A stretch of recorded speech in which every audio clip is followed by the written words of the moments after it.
The Senate rules according to health. Where you find the moon, you find the direction. All right. To these, the rule of the second house and the part of fortune. Well, yeah, if you're asking about cash, if financial, but I mean, okay, this is where you have to be a little careful with your questions about money. Find out because, example, second house is like cash in your bank account. Yes, things that you own. But if the person's working a job, it's the sixth house. If the person is trying to get a loan, or if they're waiting on an income tax return, or maybe an insurance check of some kind is coming to them, that's going to be the eighth house. Um, if it's their own business, you got to look to the 10th. But the income, this is where it gets tricky. The income from your business is not the 10th. The 10th, when you turn the chart so the 10th becomes the first, the second house becomes the income of the company. Oh, So when you're self-employed, you actually look to the second house um, of the cash of the company. Now, one rule, and yeah, while this is on my mind, I'll throw this out because I run a lot of ads for my business, and I have to pay for those ads. So what I do, and it's working really well, is I do not place ads unless I run the chart first for the moment that I'm placing the ad. oh, And I look to see if the ruler of the first and the seventh are even connecting. Because if they're not connecting at all, no one's going to call me. I'm going to get no calls. Okay. oh, If the moon is void, I'm not going to get any calls. Okay. oh, that's so good to Um, know. yeah. And the other thing I look at is, and I've just learned this over time, everybody has something in their chart where they get money, which is why I always say keep a journal when you're learning. And what I started noticing is that every time the moon was in Sagittarius, which rules my second house, and every time the moon was in Leo, which is my 10th house, all right, anytime the moon's in Leo and Sag, I'm going to get a chunk of change. Always. I always get a nice fat check when that comes about. So Okay. I know that already. So I'm going to look for those signs for when I place my ads. Anyway, I'm going to want it to be in Leo, which reminds me I need to renew my ads now because it's in Leo, or Sag. I'm going to renew my ads. But I also look to when I place it that there's a nice trine or a sextile between the ruler of the first and the seventh. That connects me with the people that are going to read the ad. Okay. Yeah. And then I also look at, again, the fourth house is your end result. So I'm also going to see if the fourth house looks like something where I'm making some money. So it's just, you do it enough times and you start to see that it works. But, if you run ads, say, again, with the first and the seventh not connecting, or a void moon, or let's say the moon's in Capricorn, which means it's on my Saturn, no one's going to call me. And that's another thing. When the moon hits your Saturn, people are not going to like you. It's nothing you do. It's just that when your Saturn's lit up, they just don't like you, Oh, you know? And I'm sure we've all had days when you don't know why they just don't like you. yeah. You'll find it's moon Saturn, you know? So when the moon lights up your Saturn, in other words, people don't like you. Oh, When it lights up your Venus, that's when you're more attractive. We've all had days where we walk in and all the heads turn around and they go, who's that lady? That's when your Venus is lit up. For men, it's their Mars. So if you want to be more attractive, if you're going out looking for a date, you want to see if your Venus is lit up or your Mars is lit up if you're a man. Okay. oh, If you want someone to give you money, it helps to have your moon hitting your Jupiter and lighting up your Jupiter. Okay. If oh, you want someone to talk to you, say like a job interview, you want them to like you, be friendly towards you, talk to you, that's the moon Mercury. You'll also notice that people call you with the moon Mercury because they want to talk to you. So I already know, like, my Mercury's in Cancer. I already know every time moon hits Cancer, my phone's going to ring like crazy because that's when hmm, people want to talk to you, you hmm, know? Uh, when the moon's lighting up your Pluto, that's when you feel like being alone. You just want to take the phone off the hook and be left alone under a moon Pluto. And good reason, because you will get bad news when the moon's lighting up your Pluto. And I, believe me, I've had my share of, oh man, when that moon hits Pluto, I'm going to get a call back. I always get some kind of bad news with that. you Yeah. know? So it's just another thing you start to learn about your own chart is these cycles. And you work with them. I don't schedule any interviews or appointments or dates when my Saturn's lit up. Just I know they're not going to like me, you know? And you can counter it by if you have to, try to set a follow-up appointment when one of your other better planets is lit up. Then you can get get them to like change their mind about you, you know? Oh, nice. Okay. Part of fortune. Yeah, you want to see where the part of fortune is if you're worried about money. If a better residential area is sought, look to the fourth and Jupiter, the natural ruler of the neighborhood ninth. That's interesting. I didn't know the new neighborhood would be the ninth. Okay. For wider social contacts and more friends, add the ruler of the 11th and Venus. To improve employment, business, or career, the signifiers of the ruler of the 10th and sun. Oh, sun. That's true. The sun also is like the ruler of your 10th. That is your fame and reputation. So also, like when you're looking at somebody's chart where you don't know their time, okay, you look to their sun. You can always look at a planet instead of a house if you don't know what their houses are. Okay, go to the place indicated by the best fortified signature. But if they're afflicted and the ruler of the querent is better than they, the querent is better off and should stay there. The signifier disposes all the planets in turn or in a fixed sign, he'll probably not leave. Okay, that brings up a good point to me. When I'm starting something that I don't want to drop, and with my ADHD, I have a tendency to start things that I just, don't finish. Okay. So what I've learned is if you're going to start something, sign something, move in somewhere, whatever it is that you're doing, if you want it to stick, okay, and you want it to stick for as long as possible, you want to try to do it with a fixed sign. Okay. Like, Yeah. if I'm going to say start going to the gym, then I want to sign that contract to the gym with a moon and a fixed sign. Okay. And Yeah. that's because I actually signed the papers for my gym yesterday. I couldn't get to the gym, but I wanted to sign it when Moon was in Leo. So I went ahead and signed it yesterday because that means that I'm going to stick to it, you know? And then, but you can tell that, I mean, like if you move in somewhere and the moon is not in the fixed sign, you're not going to stay there long. Oh, Not, if you buy a house and the moon is not in the fixed sign, you're not going to stay there long. I mean, these are just, things that you have to keep in mind when you're doing things of, do I want this to stick or not stick? You know, oh. if you're So you could go getting, back to when you moved in somewhere, like yeah, where I'm living right now, and look at the original date and see what it says. absolutely. Oh, nice. And a rule of thumb, it's just a general rule of thumb, is that if the moon is in a fixed sign, then it's going to be possibly years. Okay. If it's in what is it? It's fixed. Oh, why is my mind going blank? There's fixed, mutable, and something else. Fixed, mutable, and whatever. I can't remember. Oh, Cardinal? God. Cardinal. Yeah. Thank you. God. Okay.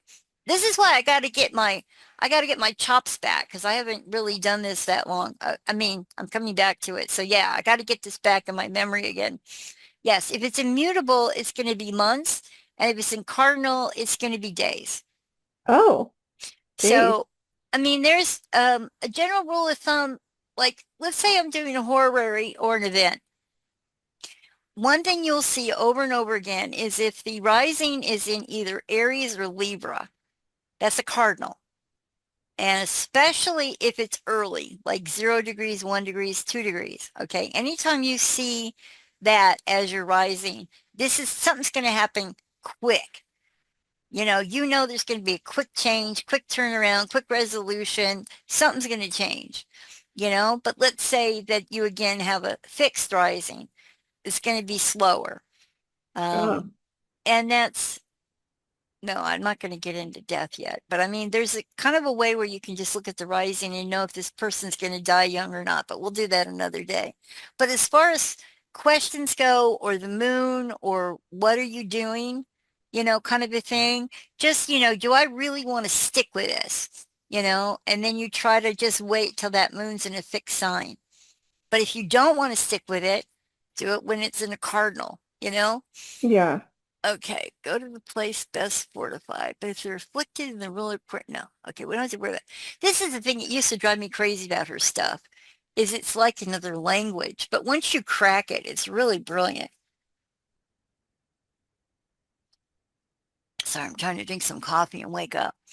If a signifier deposes all of the planets in turn in a fixed sign, probably not. Yeah, that's another thing. I do remember my mom. She had everything that was going on with her in fixed signs, and I could not budge her. So there's sometimes you just can't. It's going to run a course all of its own. Oh, that gets into the question of, can I change things or can I not?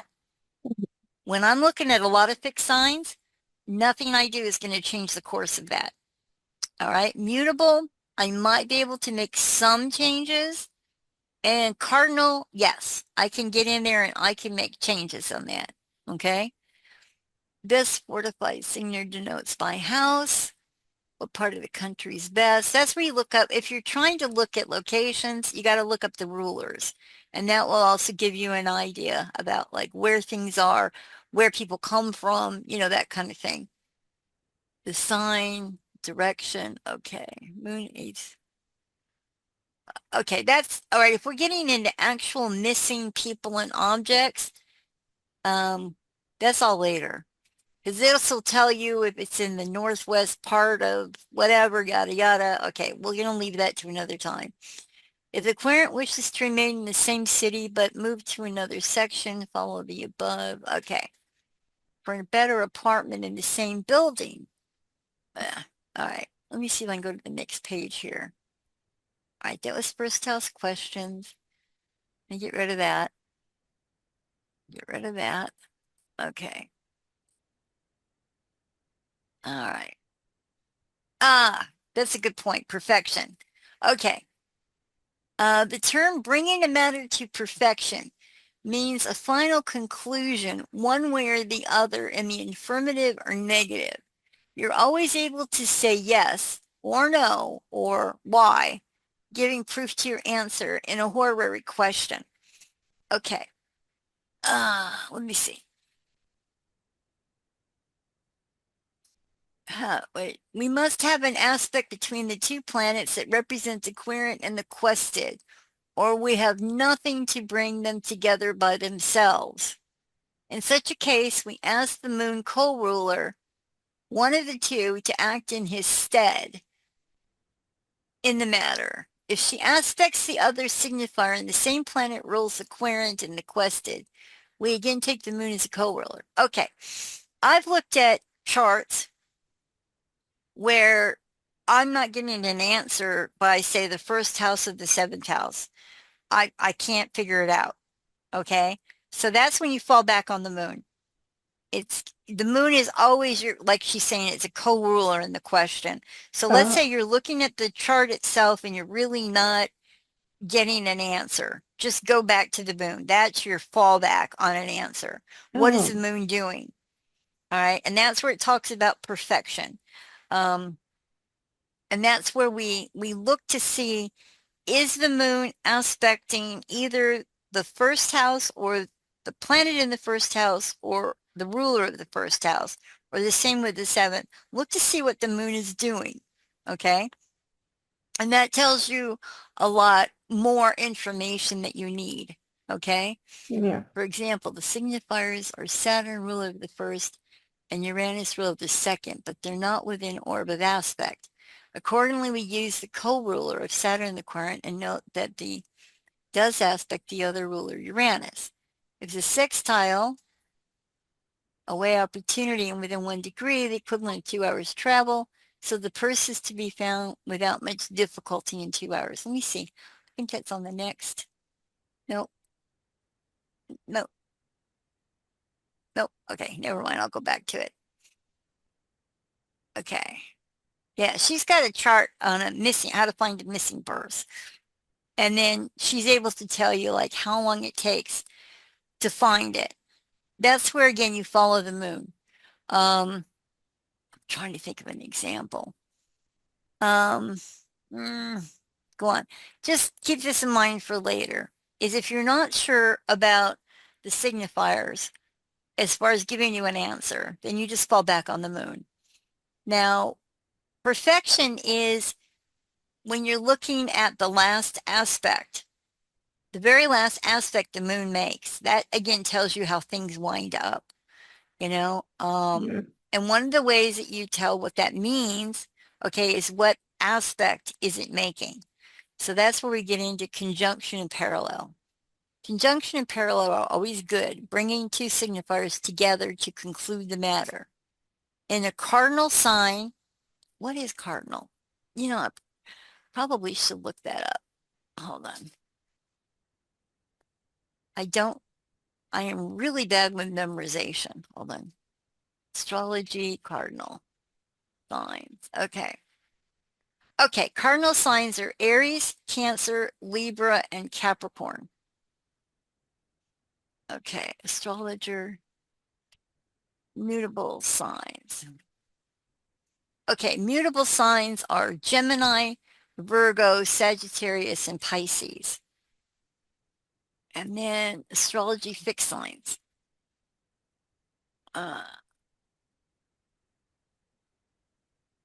Okay, fixed signs are Taurus, Leo, Scorpio, and Aquarius.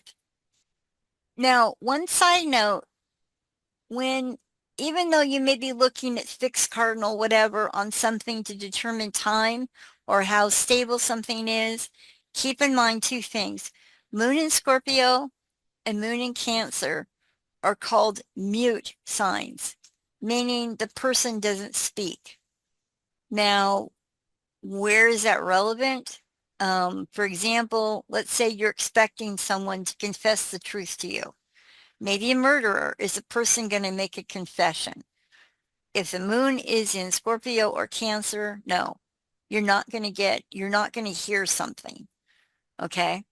So it's important to note with a mute sign of Cancer, Scorpio, whatever else is going on, that it means that the person's not going to speak.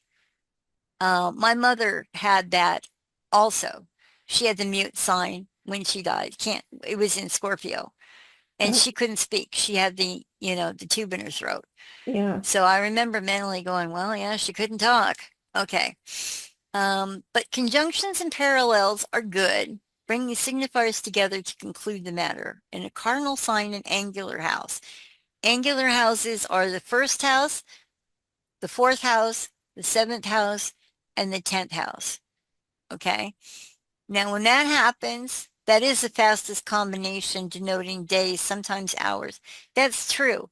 If I'm doing something on a missing object or stolen object or person or whatever, if the signifiers are in a cardinal sign or an angular house, it's going to be a matter of hours. I did a chart like this once when I lived in Nebraska. I remember I was getting all kinds of grief.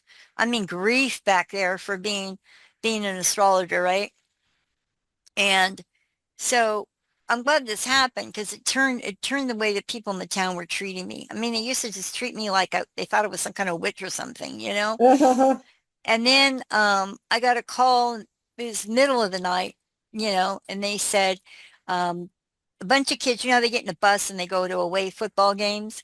Oh, yeah. Well, this bus was supposedly due home hours ago, and they hadn't heard anything from anybody. So they were like really scared, Oh, and I remember I looked at that chart and I remembered it was angular and it was in a cardinal. Okay. So I said, and I looked at the moon, it actually shifted a degree in 2 hours because every 2 hours is 1 degree in the moon. And when that moon shifted just 1 degree, I remember that brought them up to the angle. So when they'd be home. So I told them, I said, they're going to be home in 2 hours. They're going to be fine. Everything's cool. They just probably, and I looked a little closer and I said, they just had a flat tire. I don't remember what I looked at that said flat tire, but I think I was looking at the third house. So I figured it was their tires, you know? And sure enough, 2 hours later, they came home. It was a flat tire. They just, were out of range to call anybody. Mhm. So after that, the town loved me. Oh, of course. They figured they had a resident that could help them when their kids went missing, and they better be nice to me, right? Yeah. But I remember that's what it was, is cardinal, like especially, and it did. It had that Aries Libra, I remember rising. That also tells you it's going to be very quick. Okay, let's see. Now, the thing is, it talks about without any intervening aspect for a third planet to interrupt or a third planet to delay. Now, let's say that the moon moves to an intercept. That means there's going to be some kind of interruption. Something's going to go south. Something's going to go missing. If it hits Saturn, definitely going to be delayed with Saturn. I saw this recently. I think I told you when my power went out last week, right? Yeah. Saturn was right smack on the angles. And I told my daughter, I said, it's not going to work right away. And then I looked, the moon didn't shift for a couple more hours. I said, let's just leave it alone. We'll try it again in the morning. It should work. Because at that point in the morning, I remember everything connected again. But for now, we had that Saturn. So I just knew it wasn't going to work that night. So yeah, I remember I got some candles up in the house and we turned on the space heaters, and the next morning we got up, flipped the breaker, and it was fine. Yeah. So, I mean, I knew that way I at least knew it was going to work in the morning, but it was not going to work that night for some reason, Huh. you know? Okay, there's immediate action to an early solution. There's nothing cardinal and angular. What is going to happen will be long in coming to pass, but the moon makes parallels, denoting as good is done is now. All right, don't worry about that. She's got some stuff that you just don't worry about. Okay. If the conjunction occurs in succeeding houses, okay, succeeding houses are second house, fifth house, eighth house, and 11th house. That's a succeeding house. So if the conjunction occurs in succeeding houses, there will be delays caused by long deliberation. And Overthinking. yeah, people having to go through red tape or whatever. In Caden houses, it will take more time with many changes in plan and much coming and going in the matter. With intervening planets or aspects keeping the conjunction from being reached without interruption, there is more time lost and usually unnecessarily. But so long as the conjunction is promised in the chart, there will be an eventual meeting of minds despite all obstacles. Even if the moon is void of course, making an applying aspect, but is parallel Fortuna, that will still bring the matter to perfection. See, these are good things to know, because you could look at the moon void and go, oh, nothing's going to happen. But it's saying that no, if there's a parallel to the part of fortune, it will actually still come to pass. So it is good to know. That part of fortune is very revealing. It really is. Even when it goes to part of misfortune, it can tell you, which it can go to part of misfortune when it aspects anything at 29. When the part of fortune goes to 29 degrees in any sign, then it becomes a part of misfortune. Okay? Let's see. Next in power to the conjunction, parallel, sextile, and trine, which are also good. The sextile gives an easy opportunity if grasped, and thus is more likely to be recognized if coming from angular succeeding houses. Caden houses often involve procrastination, especially in equations where time is important. Okay. The trine hardly requires the effort of grasping the opportunity, arrives full-blown under its own power, and it is usually accepted by the querent. Sometimes the person declares he will have nothing more to do with the other, but the chart shows their rulers are trine, bringing harmony between them, and the opportunity is practically always accepted. When angular, well placed by sign, directed motion, and not afflicted by malefics, the trine and sextile bring the matter to a speedy conclusion under pleasant circumstances. If similarly distinguished, but coming from a succeeding or Caton house, it is later in perfecting. Now, these kinds of things that it's talking about, give you an idea just how useful it is. I remember when my cat went missing one time, right? I was just beside myself, obviously, like, where did the cat go? Because normally this cat was fast. I mean, fast. I'd open that door and she'd shoot out that door so fast I couldn't stop her, you know? Yeah. And so now normally when she'd get out, I'd be able to get her to come back in, but this time she was just out like a shot. And by the second day, of course, I'm just beside myself. So I remember that I was going through all these things that it's showing here, and it said that I was not going to find her. So that was important to know, that I was not going to find her by going outside looking under bushes. Okay. Yeah. It said there was actually a third party. There was that translation of light. There was a third party that was conjuncting. I looked at that and I go, okay, somehow someone else is going to find my cat. That's what it tells me, is that someone else is going to find the cat. Okay. But then I saw the trine as the end result. So I'm like, okay, another person's going to find my cat. I'm going to get my cat. The trine tells me that there's really not much I can do. All right. But I remember that I saw the third house in this, and I'm going, third house, okay, I could run an ad. Now, at the time, I had no money. I was like busted, and I'm thinking all I could squeeze together was like 25 bucks. And I'm going, no one's going to return this cat to me for 25 bucks. But the chart said that I would get the cat back, you know, Yeah. but I did it. I ran the ad, 25. An hour later, boom, I got a call from a neighbor. And the neighbor said, I have your cat. Oh. I'm like, okay. And he wanted that 25 bucks. I could tell by the way, he's the kind of guy that looked like a drinker. And I'm like, oh, he needed his beer money. Oh. He told me that the cat had gotten trapped on something on his lot, and he's looking at me real funny. He meant to keep that cat, Oh. but the reward worked. And I'm going, that's perfect, because if I hadn't thought to run that ad, I would never got the cat back, Yeah. because he was going to keep it. And that's right, because I read that cats come home unless something stops them, and Yeah. that was him. But yeah, the way he wouldn't meet my eye, I think he was going to keep it. So, but the chart worked. It said run an ad and I'd get it back. And I did, you Wow. know? So, okay, square is a troublemaking aspect. Um, Makes the costs almost prohibitive and involves difficulties, obstacles, whatever.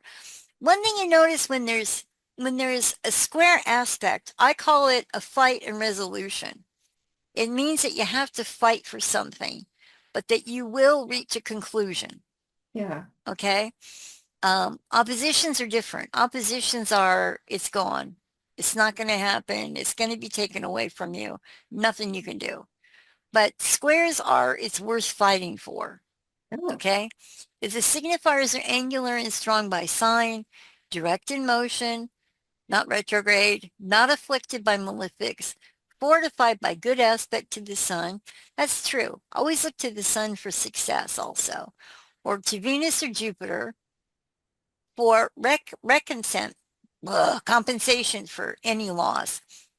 Satisfactory but profitable conclusion is achieved. If retrograde, it's a calculated risk and something will be withheld. Okay?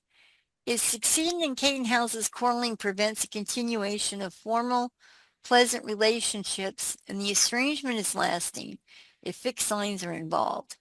That's just two people that are just being stubborn, you know? Yeah.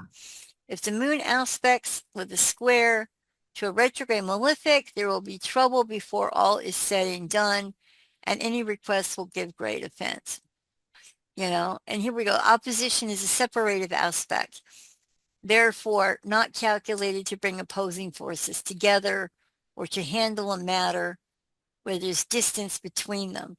I mean, I just look at oppositions are separation, removal, not connecting. It's just not going to happen. And it's such a strong aspect that you just don't overcome it. Unless, of course, it's saying, unless there's a mutual reception, you know, if the moon, Venus, or Jupiter trines one and sextiles the other, that will override the opposition. You know, if the moon's final aspect is to an opposition, it will cause enmity and jealousy, separations or severed ties, such as divorce, dissolution, etc., etc. I remember the last time I saw this, last two times I saw this actually. One was a phone call with a friend of mine that I'd been like making a friendship with, and then, you know, kind of like rekindling an old friendship. And the other one was my landlady. The last two times that I talked to them, it ended in an opposition. And it told me that these were going to be passing relationships. And I never spoke to either one of them after that call. Oh, So it helps to know that. Like, to me, it's like, you know, I'm like saying, like with this friendship with this woman, to me, it just meant it was supposed to end, you know, with the opposition there. It tells me it's time, you know? yeah. And it's good to know if someone's calling you, if there's an opposition, you kind of know that it's not going to last long, you know?